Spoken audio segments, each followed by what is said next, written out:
Skulduggery Pleasant. This book is dedicated to my parents, John and Barbara. Dad, this is for your bizarrely unwavering support and unflinching faith. Barbs, this is for that look on your face when I told you the good news. I owe you absolutely everything and, I suppose affection towards the two of you. Chapter 1. Stephanie. Gordon Edgley's sudden death came as a shock to everyone, not least himself. One moment he was in his study, 7 words into the 25th sentence of the final chapter of his new book, and the darkness rained upon them, and the next he was dead. A tragic loss, his mind echoed numbly as he slipped away. The funeral was attended by family and acquaintances, but not many friends.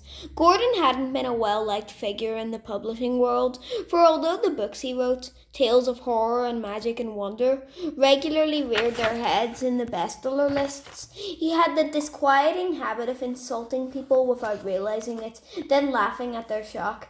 It was at Gordon's funeral, however, that Stephanie Edgley first caught sight of the gentleman in the tan overcoat. He was standing under the shade of a large tree, away from the crowd, the coat buttoned up all the way despite the warmth of the afternoon. A scarf was wrapped around the lower half of his face, and even from her position on the far side of the grave, Stephanie could make out the wild and frizzy hair that escaped from the wide-brimmed hat he wore low over his gigantic sunglasses. She watched him, intrigued by his appearance, and then, like he knew he was being observed, he turned and walked back through the rows of headstones and disappeared from sight. After the service, Stephanie and her parents travelled back to her dead uncle's house, over a humped-backed bridge and along a narrow road that carved its way through thick woodland. The gates were heavy and grand and stood open, welcoming them into the estate. The grounds were vast and the old house itself was ridiculously big. There was an extra door in the living room, a door disguised as a bookcase, and when she was younger, Stephanie liked to think that no one else knew about this door, not even Gordon himself. It was a secret passageway, like in the story she'd read, and she'd make up adventures about haunted houses and smuggled treasure. This secret passageway would always be her escape route, and the imaginary villains in these adventures would be dumbfounded by her sudden and mysterious disappearance. But now this door, this secret passageway, stood open, and there was a steady stream of people through it, and she was saddened that this little piece of magic had been taken from her. Tea was served and drinks were poured and little sandwiches were passed around on silver trays, and Stephanie watched the mourners casually appraise their surroundings. The major topic of hushed conversation was the will.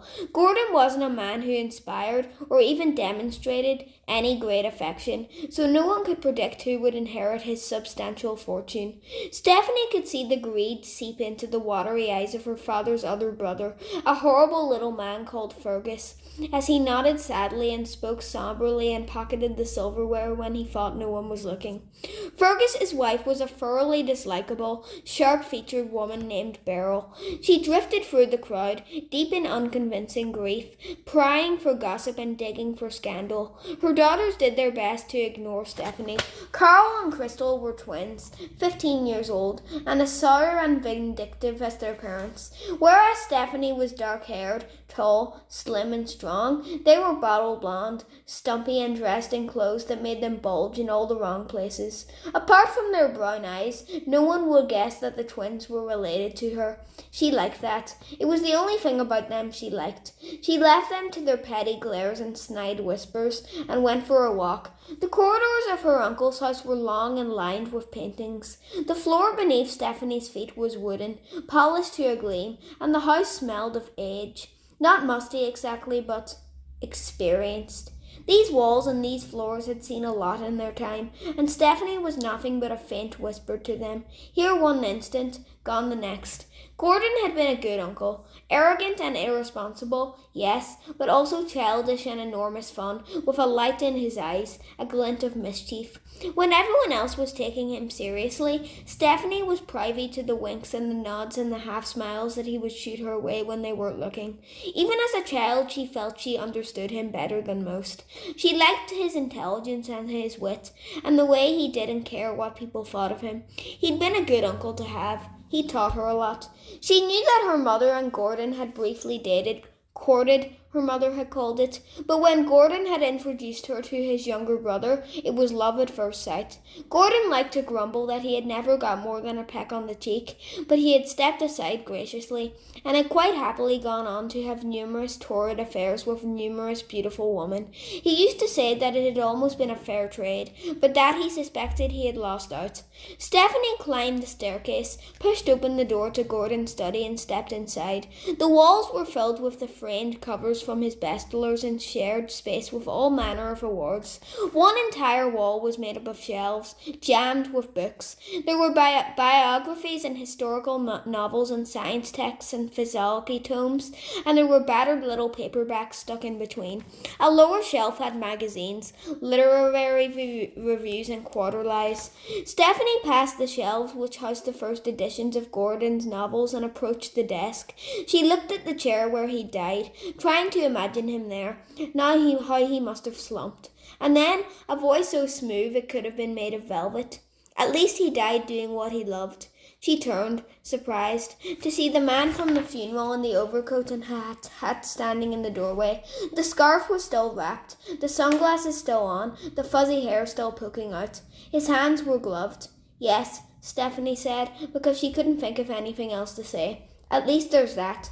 You're one of his nieces, then? The man asked. You're not stealing anything, you're not breaking anything, so I'd guess you're Stephanie. She nodded and took the opportunity to look at him more closely. She couldn't see even the tiniest bit of his face beneath the scarf and sunglasses.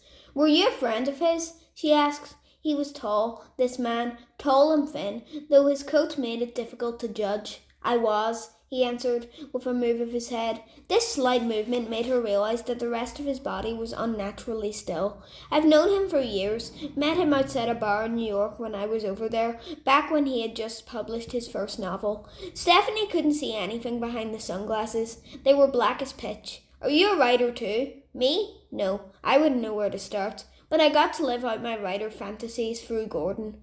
You had writer fantasies? Doesn't everyone? I don't know. I don't think so. Oh, then that would make me seem kind of odd, wouldn't it? Well, Stephanie answered, it would help.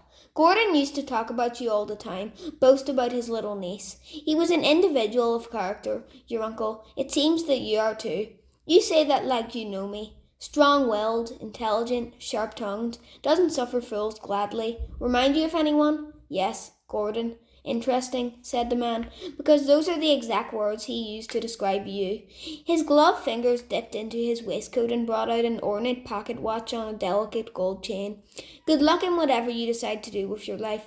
Thank you, Stephanie said, a little dumbly. You too. She felt the man smile, though she could see no mouth, and he turned from the doorway and left her there. Stephanie found she couldn't take her eyes off where he had been. Who was he? She hadn't even got his name.